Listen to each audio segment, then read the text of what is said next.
Hello everyone, welcome you to our YouTube channel Smart Study Approach। Last time हमने देखा था कि विकास और अधिगम इन दोनों के बीच में क्या डिफरेंस है और उनमें हमने डिटेल में जाना था। आज का जो हमारा सेशन है, आज के सेशन में हम विकास और विकास को प्रभावित करने वाले कारकों के बारे में जानेंगे। क्लियर? उससे पहले आप सभी से एक रिक्वेस्ट है कि प्लीज आप सेशन को लाइक कीजिएगा। आपको बेनिफिशियरी लगे अगर हमारा सेशन तो प्लीज कमेंट कीजिएगा। आपके कमेंट से हमें मोटिवेशन मिलता है। और हाँ, अगर आप चैनल पर नए हैं तो आप प्लीज सब्सक्राइब कीजिएगा ताकि आने वाली अपडेट्स आपको टाइम टू टाइम मिलती रहे। आज का सेशन हम स्टार्ट करते हैं। हमारा जो है आज टॉपिक है विकास और विकास को प्रभावित करने वाले कारक। अभी तक हमने क्या पढ़ा था कि अधिगम क्या होता है, विकास क्या होता है, एक नॉर्मल सुपरफिशियली पढ़ा था और जो है कई सिद्धांतों के बारे में भी हमने देखा था।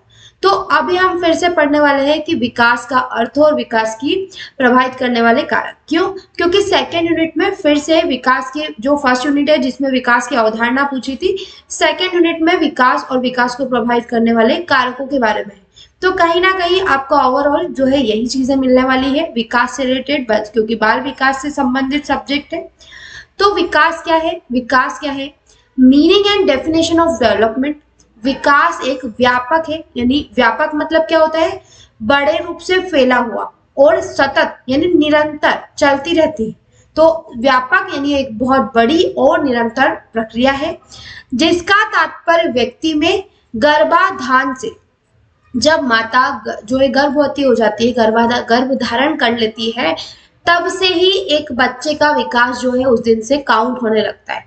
क्लियर? तो गर्भाधान से लेकर मृत्यु तक, जब बच्चे की मृत्यु हो जाती है, जब तक होने वाले सभी प्रकार के प्रगतिशील यानी प्रोग्रेसिव, क्रमबद्ध यानी ऑर्डरली, एक ऑर्डर से दूसरे ऑर्डर कैसे, पहले जो है बच्चे ने आंखें खोली, फिर रोना स्टार्ट किया, है ना, गुलाटी मारना स्टार्ट किया, सिर को जो है बैलेंस करना स्टार्ट किया, देन घुटनों को, देन चलना।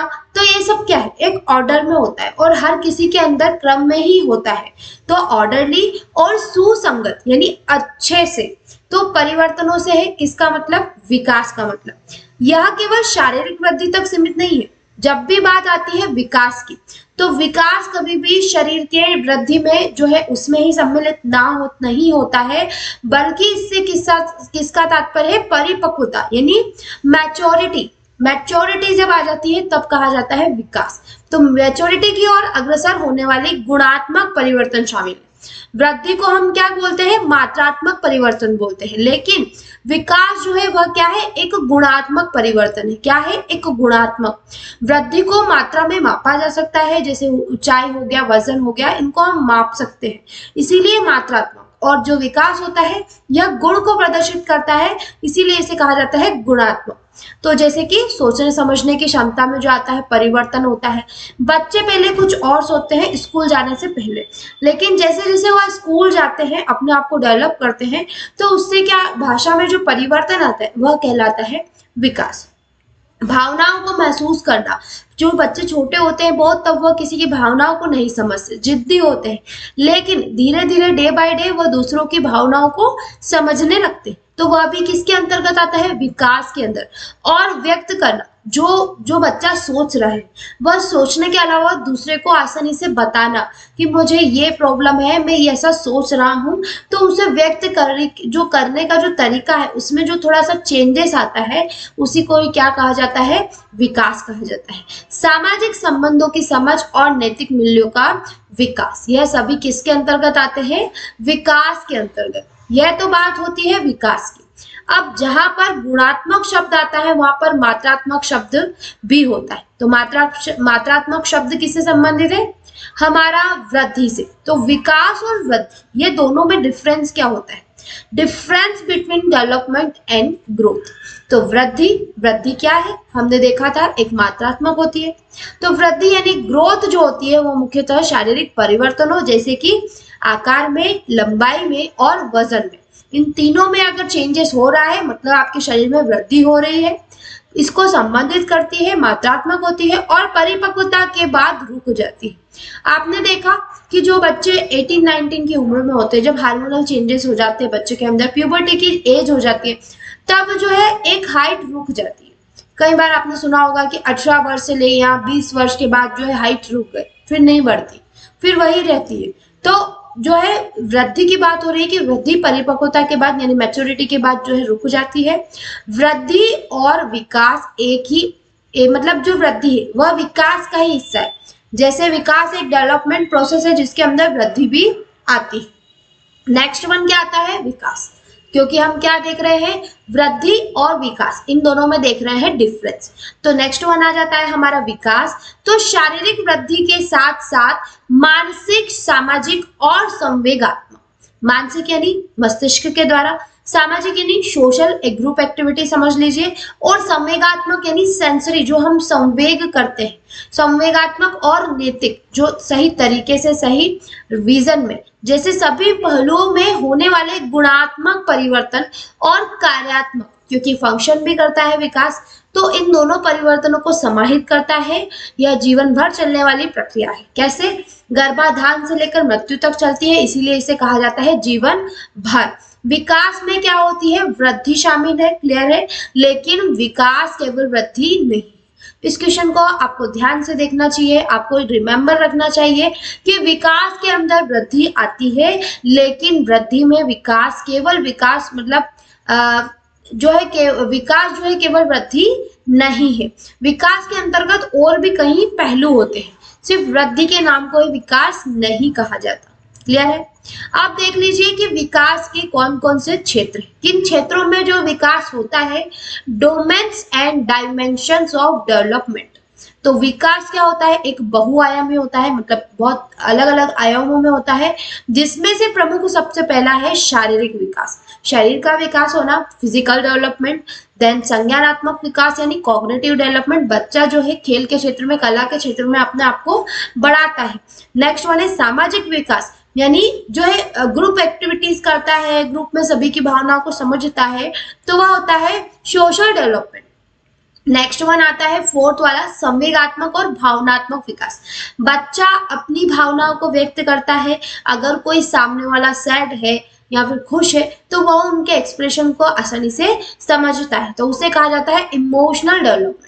नेक्स्ट आता है नैतिक विकास। नैतिक विकास यानी बच्चा जो है मॉरल डेवलपमेंट को समझता है, अच्छे से एक चीज को जो है तर्क के साथ में जो है अपना सही जो है मतलब अपनी सही बात को रखता है, पहलुओं को तोलता है, पहले एडवांटेज डिसएडवांटेज को देखता है, फिर उसमें अपना योगदान देता है।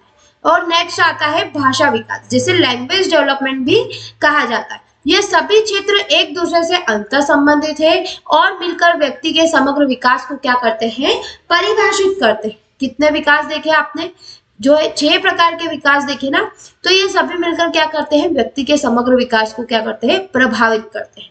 नेक्स्ट वन आता है कि विकास की प्रकृति या विशेषता, nature and characteristics of development. Development कैसा रहता है, क्या नेचर है और क्या उसकी मुख्य विशेषताएं होती है।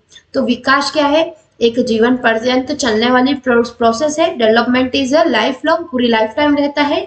यह गर्भधारण से मृत्यु तक निरंतर चलता रहता है, यद्यपि विभिन्न अवस्थाओं में इसकी गति भिन्न होती है। यानी जैसे आपने देखा कि 0 से लेकर 1 वर्ष की आयु के बच्चों में सबसे ज्यादा तीव्र विकास होता है, क्लियर। उसके बाद में जो विकास थोड़ा सा धीमा हो जाता है, क्लियर। बीच में फिर जब प्यूबर्टी की जाती है, जब फिर से विकास बढ़ जाता है, फिर थोड़ा धीमा हो जाता है। तो विकास अलग अलग जो है अवस्थाओं में जो होता है अलग अलग होता है, कभी तेजी से होता है, कभी स्लोली होता है, क्लियर है।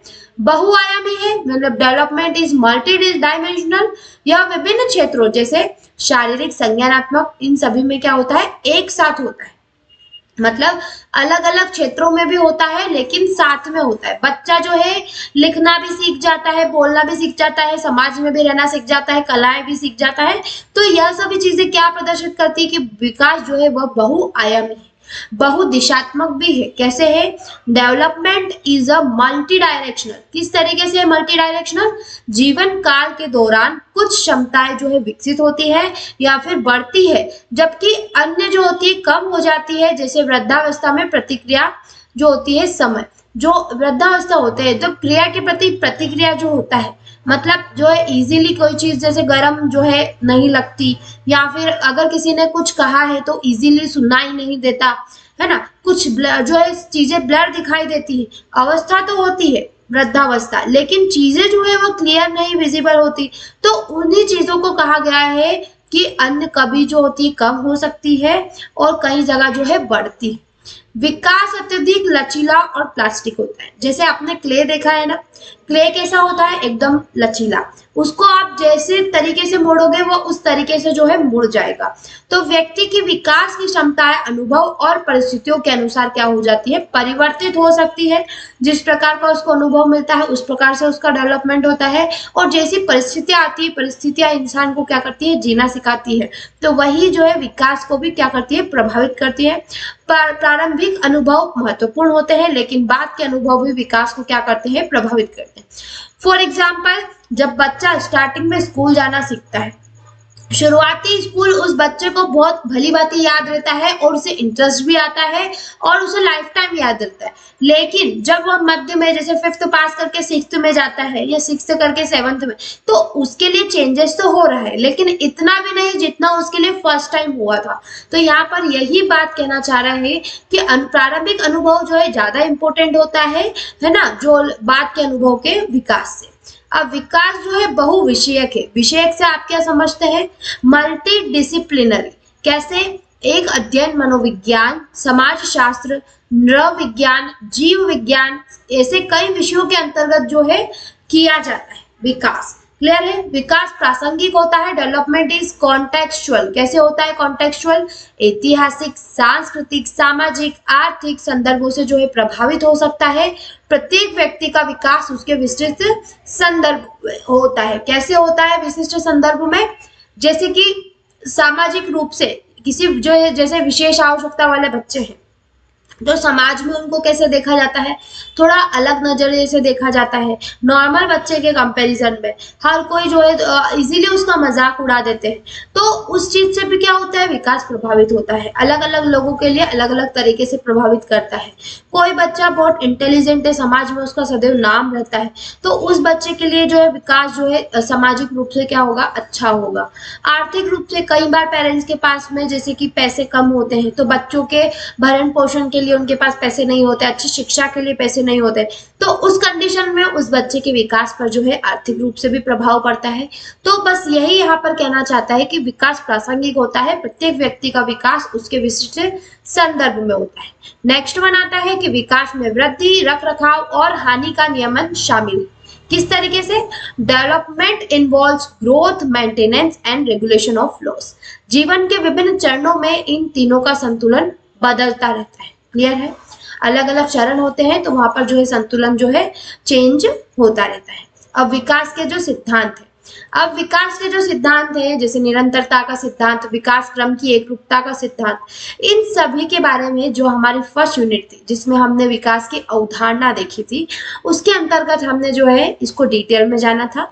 तो अब ये जो टॉपिक है विकास के सिद्धांत वाला, आप कहाँ पर जाकर चेक करेंगे, प्रीवियस सेशन में जाकर चेक करेंगे कि कौन कौन से सिद्धांत है डिटेल में पढ़ाए गए थे। तो पहला सिद्धांत है निरंतरता का सिद्धांत, नेक्स्ट है विकास क्रम की एकरूपता का सिद्धांत, व्यक्तिगत विभिन्नता का सिद्धांत, सामान्य से विशिष्ट प्रतिक्रियाओं का सिद्धांत, एकीकरण का सिद्धांत, परस्पर संबंध का सिद्धांत और विकास की भविष्यवाणी का सिद्धांत, वंशानुक्रम एवं वातावरण की अंतर क्रिया का सिद्धांत, परिपक्वता एवं अधिगम का सिद्धांत, वर्ता जो है वर्तुलाकार बनाम रैखिक प्रगति का सिद्धांत। इतने प्रकार के सिद्धांत जो है इनको हमने एक सेशन में जो है भली भांति जाना है और उनके बारे में स्टडी करी है। तो आप सभी से रिक्वेस्ट है कि जो भी चैनल पर नए हैं वह हमारी प्रीवियस सेशन में जाकर उस सिद्धांत को डिटेल में पढ़े। सिद्धांत से रिलेटेड क्वेश्चन जरूर आते हैं, तो हम जो है रिपीट नहीं कर सकते, समय की बचत करते हुए नेक्स्ट सेशन में आप जाकर प्लीज चेक कीजिएगा। हम आगे देखते हैं कि शिराभिमुख और शीर्ष पुच्छीय एवं निकट दूरस्थ क्रम का सिद्धांत क्या होता है। Principle of cephalocaudal and proximodistal. जब आपने जो है महिला सुपरवाइजर वाले जितने भी है उन सभी को इस चीज के बारे में भली भांति पता होगा कि सेफलोकॉर्डल और प्रॉक्सिमो डिस्टल का सिद्धांत क्या होता है, क्योंकि उसमें जो है बहुत बारी इस चीज का वर्णन हुआ है कि सेफलोकॉर्डल सी फॉर सेफलो, और विकास जो है सिर से होता है। इस चीज को आप जो है रिकॉल करके रखिए कि सिर से लेकर पैर की दिशा में होता है, जिसे सिर क्षेत्र का विकास, फिर धड़ का विकास, फिर अंत में पैरों का विकास। क्लियर है। और प्रॉक्सिमो डिस्टल सिद्धांत क्या होता है, इसमें विकास जो है केंद्र से बाहर परिधि की ओर होता है। कैसे, जब आपने एम्ब्रियो देखा होगा, आपने एम्ब्रियो की स्टेज पढ़ी होगी, जब माता के गर्भ में जर्मिनल पीरियड होता है ना, तो उसके बाद में आता है एम्ब्रियो पीरियड, जो 2 से लेकर 8 सप्ताह का होता है। उस एम्ब्रियो पीरियड में क्या होता है कि ओवरऑल जो है अंदर के शरीर का मेन जो है, जैसे बोन्स बनना, हृदय बनना, जो है श्वसन तंत्र बनना, उत्सर्जन तंत्र, ये सभी तंत्र जो है बन जाते हैं। लेकिन जो बच्चे के हाथ पैर है, पूरी तरीके से फेस है, यह चीजें जो है बाद में बनती है। तो प्रॉक्सिमो डिस्टल का सिद्धांत यही बताता है कि विकास जो है केंद्र से कहाँ की ओर होता है, परिधि की ओर होता है। पहले केंद्र में होता है, फिर बाहर की ओर होता है। क्लियर है। पहले रीढ़ की हड्डी, आंतरिक अंगों का विकास, फिर भुजाओं और अंत में उंगलियों का नियंत्रण होता है। तो आपको डिफरेंस समझ में आया कि क्या होता है सेफलोकॉर्डल और क्या होता है प्रॉक्सिमो डिस्टल। अब विकास को प्रभावित करने वाले कारक, हमारे सेकेंड यूनिट में सबसे पहले जो है यही टॉपिक था कि इसे प्रभावित करने वाले कारक।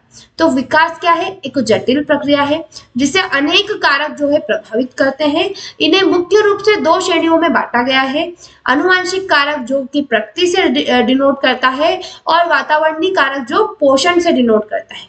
तो आनुवंशिकता, वंशानुक्रम यानी हेरिडिटी और नेचर। इसका अर्थ क्या है, माता पिता और पूर्वजों से जीन के माध्यम से प्राप्त जैविक या जन्मजात गुण ये गर्भाधान के समय ही निर्धारित हो जाते हैं। फॉर एग्जाम्पल, माता पिता की हाइट जो है कम है, तो बच्चों के अंदर भी जो है जीन्स के माध्यम से जो है कम हो जाती है हाइट। और पूर्वजों में अगर कोई ऐसी समस्या है, मान लो किसी की 6 उंगलियां रही है पूर्वजों में या फिर पेरेंट्स में, तो अधिकांश क्या हो जाता है, बच्चों में भी वो चीज देखने को मिलती है। क्लियर है। तो जो निर्धारण होता है ना जीन्स का, वह कब हो जाता है, जब बच्चा गर्भ में पल रहा होता है तभी हो जाता है। नेक्स्ट है तंत्र। कौन सा तंत्र, गुणसूत्र जो क्रोमोसोम्स होते हैं और जो डीएनए होते हैं, डीऑक्सीराइबो न्यूक्लिक एसिड जो होते हैं, आनुवंशिक जानकारी के क्या होते हैं, वाहक होते हैं। वाहक यानी जो इस चीजों को लेकर जो है एक शरीर से दूसरे शरीर तक पहुंचाने में मदद करते हैं। प्रभाव क्या क्या प्रभाव देखने को मिलते हैं आनुवंशिकता में, तो शारीरिक विशेषताएं, पहले कद, वजन, शरीर का ढांचा, त्वचा, बाल, आंखों का रंग, चेहरे की बनावट, ये सभी जो है इस चीज को जो है कारक, ये सभी कारक जो है विकास को प्रभावित करते हैं। बुद्धि की क्षमता, यानी जो कई बार पेरेंट्स जो है बहुत बुद्धिमान होते हैं तो बच्चे और बुद्धिमान पैदा होते हैं, और कई बार जो है पेरेंट्स मानसिक रूप से मंद होते हैं और उनके बच्चे अगर होते हैं तो उन्हें भी किसी ना किसी प्रकार की जो है अक्षमता पाई जाती है। तो बुद्धि की क्षमता या सीमा बहुत हद तक आनुवंशिक होती है, हालांकि पर्यावरण इसे विकास होने में मदद करता है। जैसे कई बच्चे ऐसे हैं जिनको अधिगम संबंधी समस्या आती है, लर्निंग में समस्या आती है, तो उस टाइम तो उनके अंदर आ गई समस्या, लेकिन जैसा उनको एनवायरनमेंट मिलता है, जैसा उन डॉक्टर के द्वारा उनको ट्रीटमेंट मिलता है, तो उसमें धीरे धीरे वो चीजें जो है सही होने लगती है। क्लियर। स्वभाव, जो हमारा टेम्परमेंट होता है, जन्मजात व्यवहारिक और भावनात्मक प्रवृत्तियां जैसे कि सक्रियता स्तर, चिड़चिड़ापन, ये दोनों ही जो है विकास को भी क्या करते हैं, प्रभावित करते हैं। क्षमताएं और प्रवृत्तियां, संगीत, कला या खेल जैसी विशेष योग्यताओं की जन्मजात संभावना। क्लियर है। नेक्स्ट जो आता है जो है वंशानुक्रम या आनुवंशिकी के अंतर्गत क्या आता है, स्वास्थ्य, कुछ बीमारियों जैसे कि सिस्टिक फाइब्रोसिस या हीमोफीलिया में क्या हो जाता है, ब्लड की जो है कमी हो जाती है। तो हीमोफीलिया या स्थितियों जैसे कि कुछ मानसिक स्वास्थ्य समस्याएं जैसे प्रति संवेदनशीलता, यह भी क्या करती है, विकास को जो है प्रभावित करती है।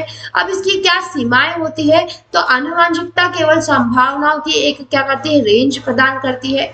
मतलब एक संभावना जता सकती है कि अगर पेरेंट्स से बच्चे के अंदर यह आया है, तो पेरेंट्स अगर ऐसे है तो हो सकता है कि बच्चा भी ऐसा हो, तो वह एक रेंज प्रदान करती है। अंतिम परिवार जो है, जो लास्ट में क्या होने वाला है, वह पूरा परिणाम नहीं बताती। इन संभावनाओं का वास्तविक रूप लेना जो है पर्यावरण पर निर्भर करता है। किस पर जो निर्भर करता है, पर्यावरण पर। चलिए नेक्स्ट वन की ओर बढ़ते हैं, वातावरण। अभी हमने देखा आनुवंशिकी, अब हम बढ़ते हैं नेक्स्ट पॉइंट की ओर, वातावरण, एनवायरनमेंट या नेचर।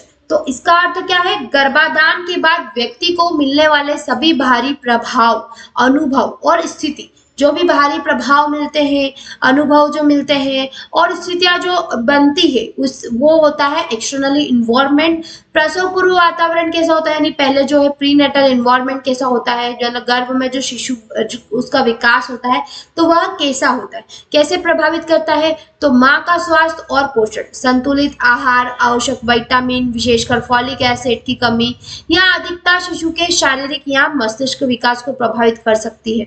अगर जो है माता जो है संतुलित आहार नहीं लेगी या फिर ऐसे विटामिन ले लिए ज्यादा मात्रा में या फिर कम मात्रा में, तो उससे भी क्या होगा, बच्चे के शरीर पर और उसके मानसिक विकास पर जो है प्रभाव पड़ेगा। माँ की बीमारियां जैसे कि रूबेला या मधुमेह या संक्रमण भी हो सकता है बच्चे के अंदर। तो यह सब चीजें भी क्या करती है, जो है बाल विकास को जो है प्रभावित करती है। टेराटोजेंस क्या होते हैं, टेराटोजेंस वह पदार्थ होते हैं, ऐसे पदार्थ होते हैं जिनका अगर गर्भवती महिला सेवन करती है तो उससे जो हानिकारक पड़ने वाले प्रभाव है बच्चों के भ्रूण के विकास को, जो गर्भवती माता के अंदर भ्रूण होता है, एम्ब्रियोनिक पीरियड होता है, उस टाइम पे 2 से लेकर 8 सप्ताह के समय जो पीरियड होता है उसको बहुत ज्यादा नुकसान पहुंचाता है। हो सकता है कि बच्चे का आंतरिक विकास भी ना हो, इसीलिए टेराटोजेंस कहा गया है इसे। टेराटोजेंस क्या होते हैं, गर्भस्थ शिशु को नुकसान पहुंचाने वाले बाहरी कारक, ये एक्सटर्नल कारक होते हैं, जैसे कि दवाएं, कुछ हानिकारक ऐसी विशिष्ट दवाएं होती है, शराब का सेवन माताओं के द्वारा, तंबाकू का सेवन, कुछ नशीले पदार्थ अगर माताएं लेती है तो, कुछ ऐसे विकिरण रहती है जैसे अल्फा विकिरण, गामा विकिरण, यह जो किरणें होती है इनके द्वारा भी, या फिर एक्सरे करवाती है तो, और प्रदूषण जो है वायु प्रदूषण, ध्वनि प्रदूषण, इससे भी क्या होता है, ये सभी टेराटोजेंस होते हैं जो कि एम्ब्रियो के विकास को क्षति पहुंचाते हैं। माँ की भावनात्मक स्थिति, अगर माता बहुत ज्यादा डिप्रेशन में रहती है, बहुत ज्यादा चिंता में रहती है, तो उससे क्या होता है, ऐसा कहा जाता है ना कि पॉजिटिव सोचिए तो पॉजिटिव मिलेगा। क्लियर है। तो अगर माता गर्भवती है और वह कंटिन्यूसली नेगेटिव सोच रही है, तनाव में है, कोई सी चीज का डर है, तो उससे क्या होगा, उनके शरीर में हार्मोनल परिवर्तन होंगे और उन हार्मोनल परिवर्तन से क्या होगा, शिशु को जो है उसके विकास को प्रभावित करेंगे वो हार्मोनल परिवर्तन। और माँ की आयु, जैसे कि सभी के लिए एज बताई जाती है कि आप 30 से पहले जो है प्रेगनेंसी पीरियड देख लीजिए, यानी अपनी प्रेगनेंसी कर लीजिए। उसके बाद में जो है माताओं को कंसीव करने में प्रॉब्लम आती है। अगर उसके बाद माताएं जो है बेबी कंसीव करती है तो उसमें कुछ ना कुछ क्षति हो सकती है, कुछ भ्रूण को दिक्कत हो सकती है, इसीलिए माता की आयु भी है जो बाल विकास में जो है प्रभावित करती है। नेक्स्ट वन आता है प्रसवोत्तर वातावरण, यानी कि बाद में जो प्रेगनेंसी हो जाती है, बच्चा अब जो है जन्म ले लेता है तो पोस्टनेटल उसको डिलीवरी कहा जाता है। इन्वायरमेंट जो होता है, तो जन्म के बाद का जो वातावरण होता है वह भी क्या करता है, बच्चे को प्रभावित करता है। क्लियर है। अब भौतिक और भौगोलिक वातावरण, फिजिकल एंड जियोग्राफिकल इन्वायरमेंट क्या होता है, तो जलवायु और भौगोलिक स्थिति स्वास्थ्य, जीवन शैली और अवसरों को क्या करती है, प्रभावित करती है। आवासीय परिस्थितियां, घर का आकार, स्वच्छता, सुरक्षा, भीड़ भाड़, यह सब भी बच्चे को जो है विकास को प्रभावित करते हैं। और प्रदूषण कितने प्रकार का होता है, वायु प्रदूषण, जल प्रदूषण, ध्वनि प्रदूषण, मृदा प्रदूषण, ये सभी क्या होते हैं, प्रदूषण होते हैं। तो यह सभी प्रदूषण भी बच्चे के विकास को प्रभावित करते हैं, संज्ञानात्मक विकास पर नकारात्मक प्रभाव डाल सकते हैं। बच्चे का जो मानसिक रूप से विकास होता है या फिर बच्चा जो है सीखता है उस समय, तो ये सब चीजें उस पर ज्यादा हानिकारक प्रभाव डाल सकती है। नेक्स्ट वन आता है पारिवारिक वातावरण, फैमिली इन्वायरमेंट। क्यों कहा जाता है फैमिली इन्वायरमेंट अच्छा बनाइए, बच्चों का डेवलपमेंट अच्छा होगा, क्योंकि फैमिली, बच्चे जो है बड़ों से ही सीखते हैं, और बड़े कौन, उनके फैमिली मेंबर्स और स्कूल के टीचर्स। तो जो है फैमिली का एनवायरनमेंट अच्छा रहेगा तो बच्चे का विकास भी क्या होगा, बहुत अच्छा होगा। तो बच्चे के विकास पर सबसे गहरा और सबसे पहले प्रभाव किसका पड़ता है, फैमिली का पड़ता है। कैसे पड़ता है, पालन पोषण की शैलियां, पेरेंटिंग जो स्टाइल होती है ना। अभी जो इसका जो वर्णन था कि पेरेंटिंग स्टाइल क्या होती है, इसके बारे में हमने हमारे नेक्स्ट सेशन में जरूर देखा था।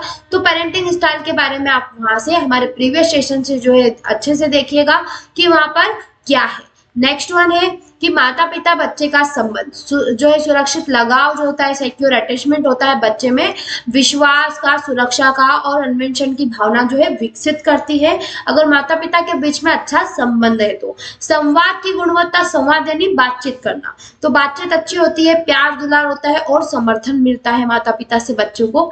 परिवार की संरचना और आकार, एकल अभिभावक अगर मतलब सिंगल पेरेंट है तो उससे भी बच्चों के विकास पर प्रभाव पड़ता है, संयुक्त परिवार है तो उससे ज्यादा प्रभाव पड़ता है, भाई बहनों की संख्या अगर भाई बहन ज्यादा है तो वो सब रेगुलेशन में रहना सिखाएंगे, अच्छे से रहना सिखाएंगे, सीख के बच्चा आगे बढ़ेगा तो उससे भी बाल विकास जो है प्रभावित होगा और उनके साथ जो है अच्छा संबंध। तो फैमिली इन्वायरमेंट भी बहुत इंपॉर्टेंट होता है बच्चों के विकास के लिए। क्लियर? चलिए आगे बढ़ते हैं। सामाजिक आर्थिक स्थिति, फिर से इसी टॉपिक का जो डिस्कशन आ गया, SES सामाजिक आर्थिक स्थिति जो है उच्च SES वाले परिवारों में बेहतर पोषण होता है, मतलब जिसके पास अच्छा पैसा होता है, जिसकी अच्छी पहुंच होती है समाज में, तो उनके बच्चे कैसे होते हैं, उन्हें जो पोषण अच्छा मिलता है, स्वास्थ्य की सुविधाएं इजीली मिल जाती है, स्कूल में उनको अच्छे से सारे जो है संसाधन मिल जाते हैं, कॉपी, बुक्स, पेन वगैरह सब कुछ पेरेंट्स के द्वारा दे दिया जाता है, अच्छा माहौल प्रोवाइड करवा दिया जाता है पेरेंट्स के द्वारा, है ना, जो संज्ञानात्मक और शारीरिक विकास को जो है पॉजिटिवली जो है प्रभावित करती है। और निम्न SES वाले मतलब जिनकी सामाजिक आर्थिक स्थिति कमजोर होती है उन बच्चों के लिए क्या होता है कि उनके लिए चुनौतियां होती है, हर चीज के लिए जो है उनको संघर्ष करना पड़ता है। घर का माहौल शांतिपूर्ण और प्रेरक माहौल बनाम तनावपूर्ण और संघर्षपूर्ण माहौल, मतलब आपके जो घर का माहौल अगर शांतिपूर्ण और प्रेरक रहेगा तो बच्चे के अंदर पॉजिटिविटी आएगी और डेवलपमेंट अच्छा होगा। लेकिन अगर घर में तनाव चल रहा है, माता पिता के बीच में निरंतर लड़ाइयां चलती रहती है तो तनावपूर्ण और संघर्षपूर्ण माहौल जो है बच्चे के विकास को सबसे ज्यादा प्रभावित करेगा। इसीलिए घर का माहौल अच्छा होना बहुत ज्यादा जरूरी है। नेक्स्ट वन, अब जैसे कि घर के माहौल के अलावा बच्चे और कहाँ टाइम स्पेंड करते हैं, तो विद्यालय में, है ना, आधा समय घर पर आधा समय विद्यालय में, तो स्कूल का एनवायरनमेंट भी बहुत अच्छा होना चाहिए। और स्कूल के एनवायरनमेंट में सबसे ज्यादा कौन उत्तरदायित्व होता है? शिक्षक। शिक्षक का सबसे ज्यादा महत्व होता है क्योंकि एक शिक्षक ही होता है जिसे देखकर बच्चे जो सीखते हैं, सुनते हैं, उनकी बात को समझते हैं। तो शिक्षक का रवैया मतलब शिक्षक जो है अगर अच्छा बिहेव करेगा तो बाल विकास में जो है बच्चे को मतलब अच्छा वह सोचेगा, सुनेगा और अच्छा फैकल्टी के लिए रिस्पेक्ट करेगा। लेकिन अगर शिक्षक का बुरा बर्ताव हुआ तो बच्चा भी उनके प्रति बुरा सोचता है ना। तो योग्यता, शिक्षक जो है अच्छे योग्य होने चाहिए, पढ़ाने योग्य होना चाहिए, उनके पास नई नई शिक्षण विद्या होनी चाहिए। जैसे आजकल के शिक्षक कितने अच्छे जो बच्चों के लिए एक्टिविटीज करवाते हैं, लर्न करने के नई नई टेक्निक्स ढूंढ कर लाते हैं, जिससे बच्चा पहले रटता था उन्हीं चीजों को बच्चा जो है नॉर्मल एक्टिविटी के माध्यम से अच्छे से समझ पा रहा है। बच्चों से अपेक्षाएं और उनके सीखने और आत्मसम्मान को बहुत प्रभावित करती है। क्लियर? नेक्स्ट वन आता है पाठ्यक्रम और सह पाठ्यक्रम गतिविधियां। पाठ्यक्रम यानी सिलेबस वाली और सह पाठ्यक्रम यानी सिलेबस के साथ की एक्टिविटीज, जैसे कि रुचिकर, जिसमें बच्चे की रुचि हो बच्चे को वो करवाओ। चुनौतीपूर्ण और विविध गतिविधियां समग्र विकास को बढ़ावा देती है। कैसे चुनौतीपूर्ण? कुछ ऐसी चीजें होती है जो बच्चों को चुनौती देती है। जैसे बच्चे छोटे हैं और आप उनसे कहेंगे कि पैराग्राफ राइटिंग कीजिए, तो पैराग्राफ राइटिंग करते टाइम बच्चे को क्या मिलेगी? एक चुनौती मिलेगी कि यार मैंने तो अभी वाक्यों का जो है निर्माण करना ही सीखा था और मुझे एक पैराग्राफ बनाने का बोल दिया। तो बच्चे क्या है इससे अपने बौद्धिक विकास करेंगे, सामाजिक विकास, शारीरिक विकास जो है बढ़ेगा।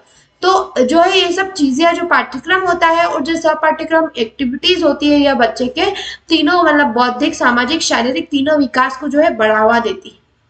भौतिक सुविधाएं और संसाधन, सुरक्षित भवन, खेल का मैदान, पुस्तकालय, प्रयोगशाला क्यों बनाई जाती है? स्कूल में आजकल जो है लाइब्रेरी देखने को मिलती है, प्रयोगशालाएं देखने को मिलती है ना, अच्छे बड़े बड़े भवन देखने को मिलते हैं, क्योंकि उन्हें जो फिजिकल जितनी भी जो है रिक्वायरमेंट है वो सभी उनको मिल सके। क्लियर? कक्षा का माहौल सहयोगात्मक, यानी सभी बच्चे जो है सहयोग करें एक दूसरे का, और भय मुक्त। बच्चे अगर चिंता में रहेंगे तो किसी भी चीज को कंसिस्टेंसी से नहीं समझेंगे, लेकिन अगर भय मुक्त रहेंगे, जो है ज्यादा उनको डर नहीं रहेगा, तो वह फ्रीली इन्वॉल्वमेंट के साथ में पढ़ाई करेंगे। क्लियर है। नेक्स्ट वन आता है साथी का समूह, पीयर ग्रुप, तो जिसमें क्या आता है सामाजिकरण, बच्चे साथियों के सामाजिक कौशल, सहयोग करना, नियमों का पालन करना, नेतृत्व करना जो है सीखते हैं। पहचान का निर्माण, विशेषकर किशोरावस्था में साथी समूह पहचान और आत्ममूल्य की भावना को जो है प्रेरित करता है। व्यवहार का प्रभाव सकारात्मक और नकारात्मक, जैसे अगर आप पॉजिटिव बिहेव करेंगे तो उससे क्या होगा, बच्चा जो है एक दूसरे को सहयोग करेगा, समर्थन करेगा, और अगर नेगेटिव सहयोग हुआ तो इससे क्या होगा, फ्रेशर बनेगा और जोखिम का जो है जोखिम भरा व्यवहार होगा। तो यह दोनों ही जो है प्रभावित कर सकते हैं। और मित्रता, भावनात्मक सहारा और सामाजिक योग्यता के विकास के लिए जो बहुत ज्यादा इंपॉर्टेंट होते हैं। इसीलिए कहा जाता है कि ग्रुप जो है, आप अपना ग्रुप जो बनाए हुआ बहुत अच्छा बनाए। चलिए अब जो इसके बाद जो संस्कृति है, इसके बारे में जो है हमारे नेक्स्ट सेक्शन में हम देखेंगे कि क्या होती है संस्कृति। आज का सेशन जो है हम यहीं पर समाप्त करते हैं। उम्मीद है कि आपको यह सेशन बहुत अच्छा लगा होगा। नए सेशन में हम संस्कृति के बारे में जो पढ़ेंगे कि क्या होता है कल्चर। क्लियर। अगर आपको किसी भी प्रकार की कोई क्यूरी है तो आप हमें मैसेज कर सकते हैं हमारे कांटेक्ट दिए गए हेल्पलाइन नंबर पर। और हाँ, बिल्कुल कमेंट करना ना भूलें कि आज का सेशन आपको कैसा लगा। अगर बिल्कुल बेनिफिशियल लगता है तो आप सभी से रिक्वेस्ट है कि जो है सेशन को लाइक कीजिए, सब्सक्राइब करवाइए। जो भी न्यू मेंबर्स है उन सभी से रिक्वेस्ट है सब्सक्राइब कीजिए और जो है कमेंट बिल्कुल कीजिए। तो चलिए मिलते हैं नेक्स्ट सेशन में, जहां हम संस्कृति के बारे में जानेंगे कि कल्चर कैसा रहना चाहिए बाल विकास के लिए।